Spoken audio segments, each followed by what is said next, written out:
Get ready. 5 seconds. Start.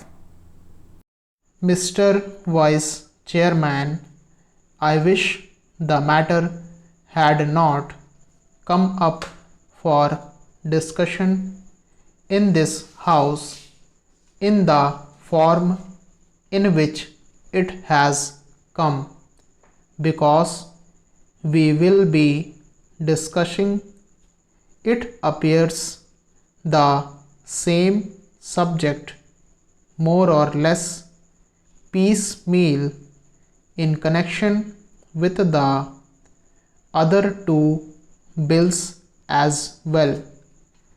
What was necessary for the government in this connection was to provide for a general discussion on the report of the Finance Commission, the kind of thing that we have on such reports, and after hearing the views of the members here, they should have formulated a bill. Even if they had formulated the bill earlier, the bill should have been preceded by a discussion on the report.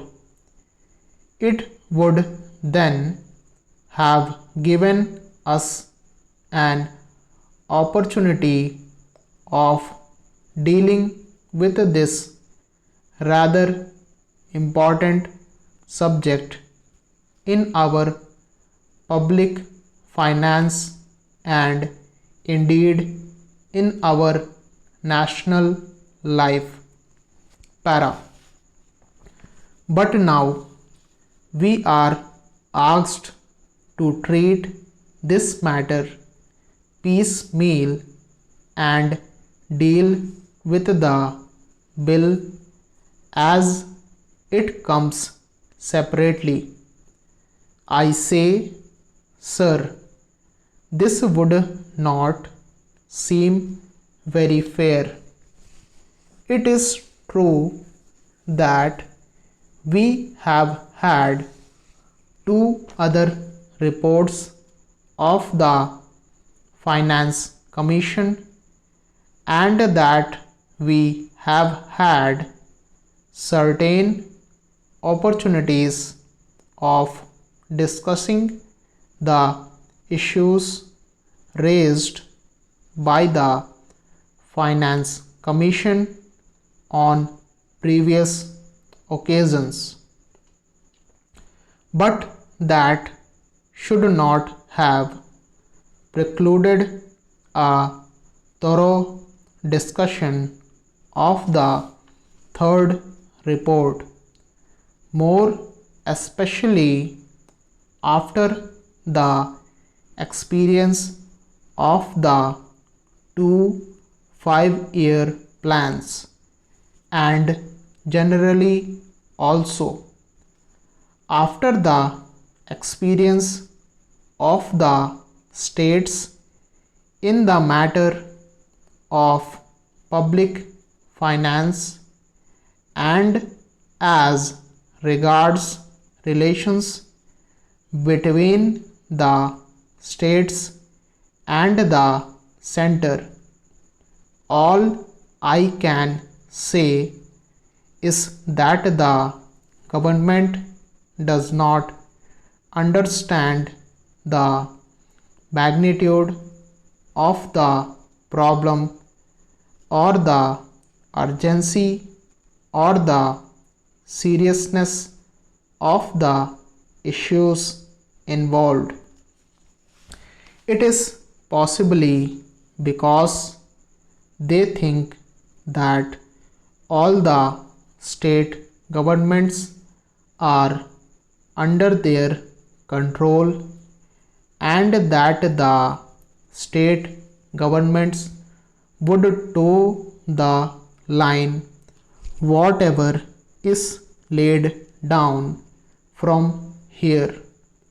Suppose, sir, today a number of states had been outside the control of the same party which controls the central government, problems would have become acute because conflicts between the state governments controlled by certain other parties and those controlled by the Congress party which controls the central government would have arisen sharply, calling for a thorough discussion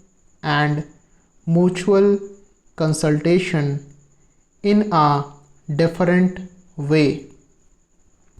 Once they can get past whatever they like, and also once it is passed, the states will more or less accept without any protest the dispensation of the center. Para. Now that the bill is before us, we have to speak on this subject rather on the general themes. Yet I would like to make certain general observations in this connection because the basis of the bill is the report of the Third Finance Commission. This is a long-standing issue facing the public finance of the country. Those who have studied economics will know well how this matter had come up even during the British time, when we did not have either independence or any kind of autonomy in the states in that setup. Even at that time, the state governments functioning under the British felt that something should be done with regard to adjustment of finances, especially in regard to the relations between the center and the states. There had been a long-standing controversy as to how the taxes, especially the income tax, should be divided between the center and the states. I do not deny the existence of the controversy, and this controversy is not easy to resolve. I entirely agree, but I should have thought that the Third Finance Commission should have tried to face the problems before it, not more or less in a routine manner, but in the context of the new things not only as they are today, but as they are going to shape in the coming future. We have got what is called quasi-federal constitution. I do not say federal constitution, although the spirit is there, but a quasi-federal constitution because most of the powers, many of the powers that should remain with the states are now in the hands of the central government. Therefore, in that way, it is more unitary in character than federal.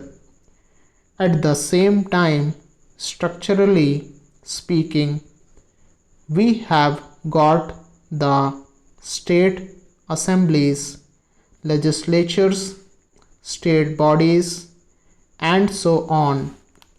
They function more or less in the same way. But if you go a little deeper into the affairs, it would immediately lead you to think that the states do not have any substantial real power, especially in the matter of finance. Perhaps at the time when the Constitution was framed, this aspect did not figure very much in the minds of the makers of the Constitution. We had just become free, and the concept of welding India into a solid nation was uppermost in the minds of those people who framed the Constitution and all others as well. In that background, it was quite understandable that it should be the dominant thought as to how to put the different segments of our country into a whole, namely the Indian Union.